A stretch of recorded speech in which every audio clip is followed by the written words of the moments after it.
You made it through check-in. You're at the airport, coffee in hand, gate info locked in. What could possibly go wrong? Well, what if I told you airport theft is way more common than anyone wants to admit? I'm not just talking about losing your bag. I'm talking cars stolen from airport parking lots, personal items snatched at security, even theft on the plane itself. And the worst part? Most victims never even realize it happened until it's way too late. In this video, I'm walking you through the real hotspots thieves love inside airports and what they look for when choosing their next target. More importantly, I'll show you exactly what to do so you're not the one they pick. Let's start with the one place everyone thinks is safe, but isn't. It's ironic, isn't it? The one place that feels the most secure at the airport, right under the TSA scanners, is actually one of the easiest for thieves to exploit. You're busy pulling off your shoes, digging out your laptop, fumbling for that quart-sized bag of liquids, and meanwhile, your wallet, phone, and electronics are gliding away from you on the conveyor belt, out of reach, out of sight, and for just long enough that someone else can grab them. This is where a lot of travelers get hit, and they don't even realize it until it's too late. Some of the most common thefts happen in the few seconds between your bag entering the scanner and you getting through the body scanner. One thief goes through first, casually waiting at the other end. Their partner stalls the line. Maybe they've forgotten a watch, or they're pulling a bottle out of their bag. Whatever it is, it slows you down. Meanwhile, your tray rolls out of the X-ray machine, completely unattended. And that person ahead? They just happen to mistakenly grab your laptop or tablet. By the time you realize it's missing, they've already melted into the crowd.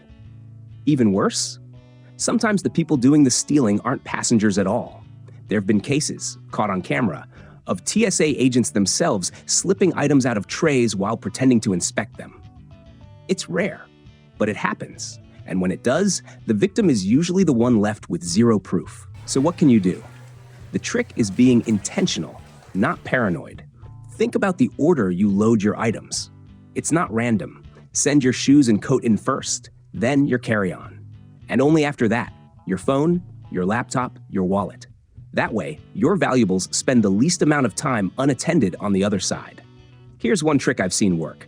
Tuck your passport and phone into your jacket, then lay the whole thing flat in the tray. It looks like just a coat, but everything important is zipped inside. More than anything, slow down. Seriously, most people lose stuff at TSA because they're trying to be quick and courteous, letting bins pile up just to keep the line moving. Don't do that. Wait for space. Watch your stuff go in. Keep your eyes on it until you're through. And if you're flying with someone, even better, have one person go ahead and wait for the bags while the other follows behind.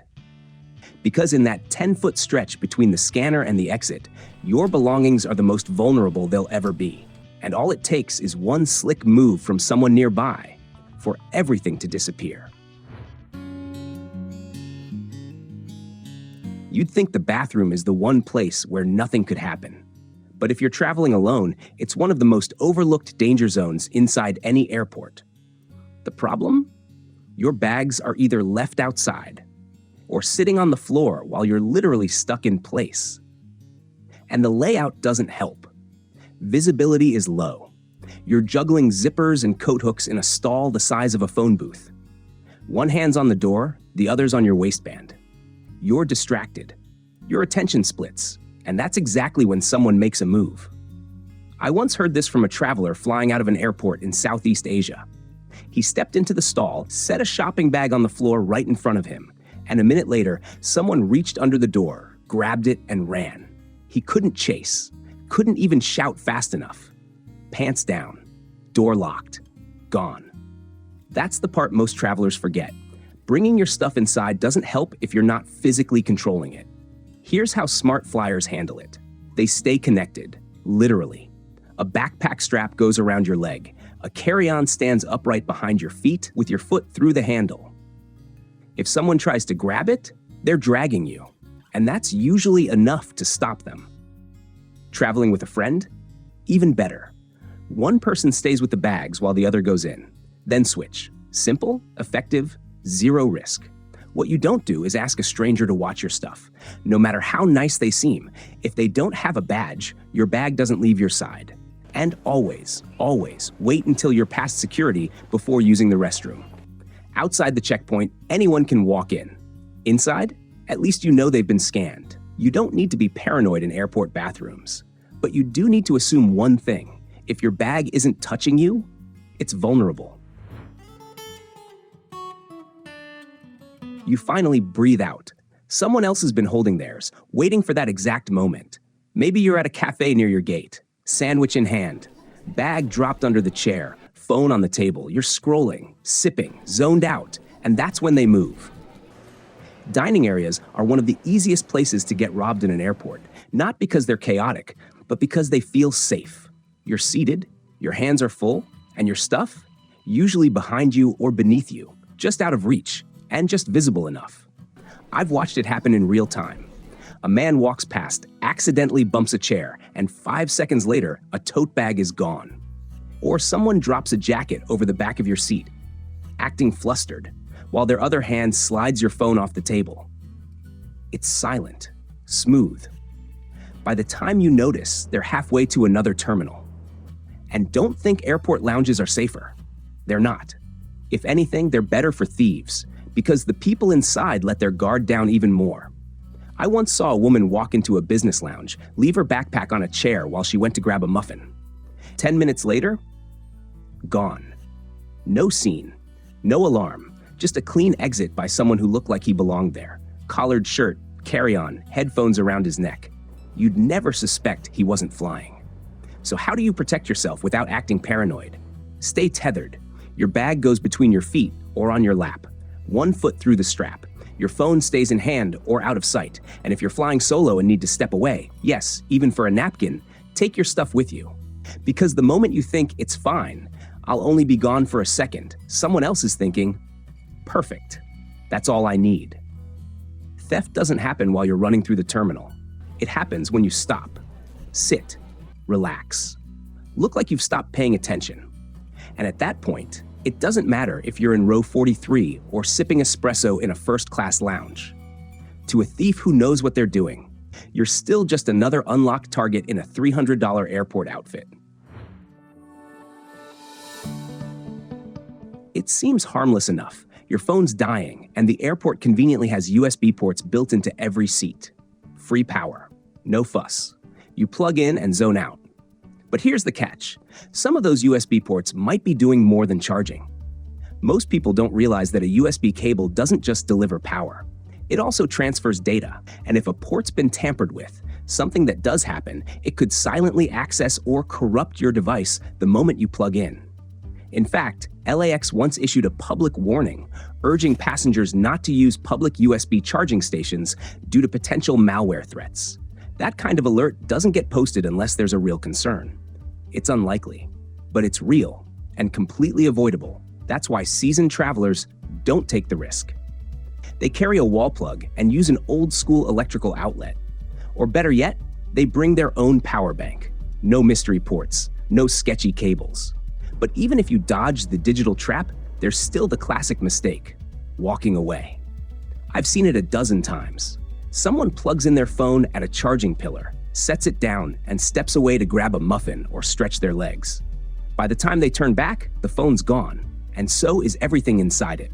Because it's not just a phone, it's your wallet, your ID, your hotel details, your boarding pass, and all it takes is 5 seconds of looking the wrong way. So whatever you're charging, keep it close, keep it visible. If it's not in your hand, it should still be within reach. Once you're in your seat, seatbelt fastened, and the cabin lights dim, it's easy to feel like the hard part's over.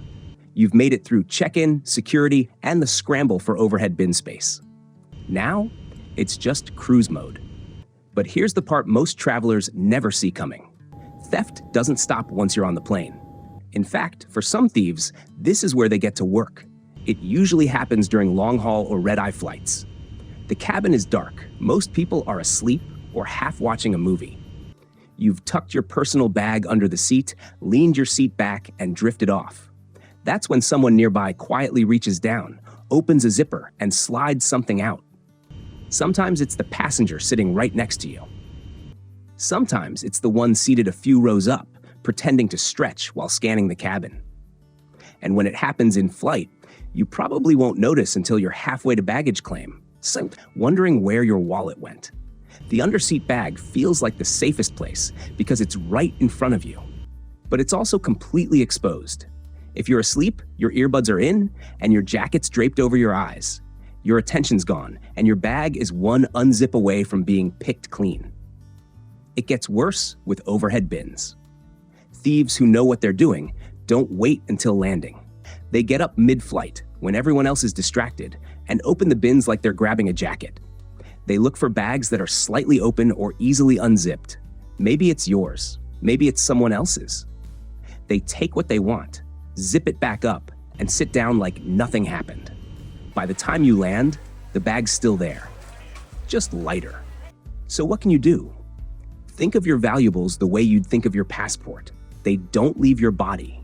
Keep them in a zippered jacket pocket or wear a small crossbody under your hoodie. If you're using a backpack, clip the zippers together. Even a cheap carabiner can be enough to make a thief skip you and look for an easier target. It's not about locking your stuff down like Fort Knox. It's about creating small barriers. Little signs that say, this one's not worth the risk. Because most in-flight theft doesn't happen with force. It happens quietly, while you're trusting that everyone on board is just another sleepy traveler like you. And most of them are. But it only takes one who isn't. Most travelers let their guard down at baggage claim. You've landed. You're tired. You're thinking about the hotel, not your luggage. And that's exactly why it's such a perfect spot for thieves. This is one of the few areas in the airport where anyone can walk in. No ticket, no ID, no questions. A thief doesn't need to hop a fence.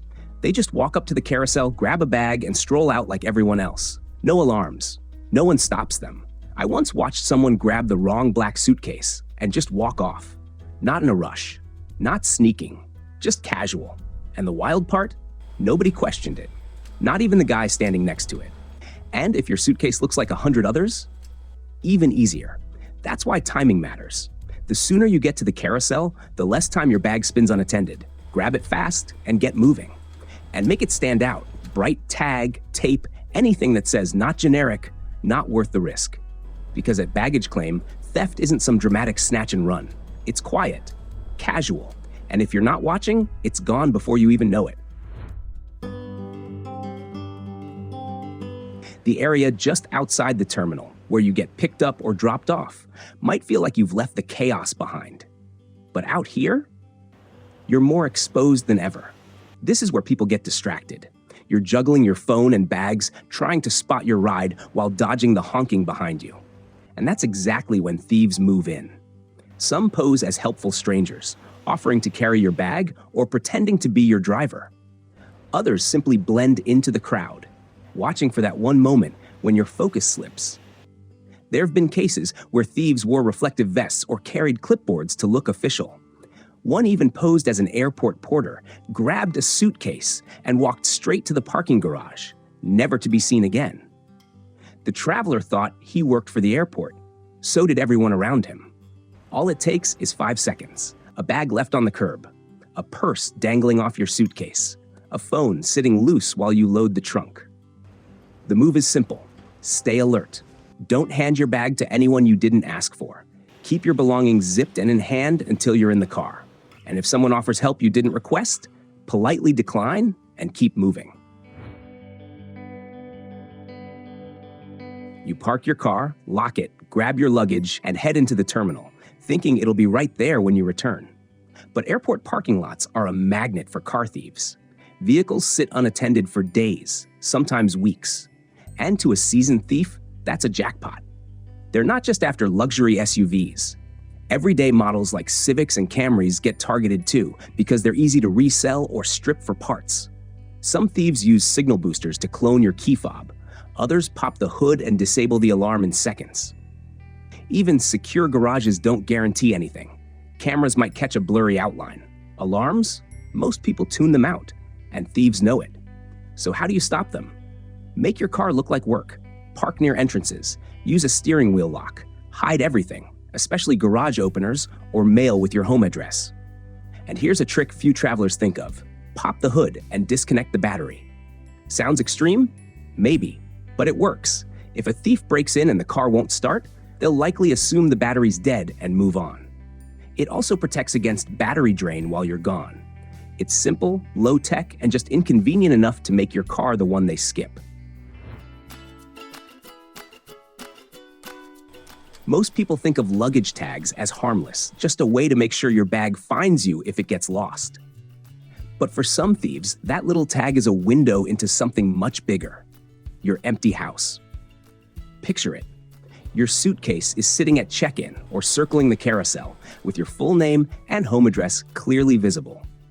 It only takes one discreet photo, one glance you didn't notice, for someone to know exactly where you live and that you're not there. That's how break-ins happen while you're still mid-flight. The smartest thing you can do? Leave your home address off the outside of your luggage. If you need to include contact info, stick with a phone number or email, just enough to be reached, not enough to be tracked. And if an address is absolutely necessary, tuck it inside the bag, out of sight, only visible to someone trying to return it. Because that tag might help your bag find its way home, but it might also help someone else find your home. Eric Brown, a former U.S. Green Beret, once said it best: "Thieves don't go after the hardest person in the room. They go after the one who looks like they won't notice until it's too late." And what makes you a target isn't money, it's predictability. Rushed routines, not watching your stuff, looking lost in the wrong place at the wrong time. The good news? You don't need to be paranoid. You just need to be a little more alert than the average traveler. That alone is often enough to make a thief move on. But here's something most people forget. Your risk changes depending on where you land. In Japan or Singapore, theft is rare, almost unheard of. But fly into Paris, Rome, or Barcelona, especially the tourist-heavy areas, and pickpocketing is an art form. They work in groups. They follow patterns. And if you don't know what to watch for, you won't even feel it happening. In Southeast Asia, the game shifts. It's not just about pickpockets, it's distraction scams, fake taxis, shady currency exchanges, or friendly locals who suddenly turn pushy. It's subtle, it's fast, and if you don't know what to expect, it's easy to fall for. So before you go anywhere, take 2 minutes and look up the place. Just type in the city name and the word scam or tourist warning. You'll be surprised what pops up.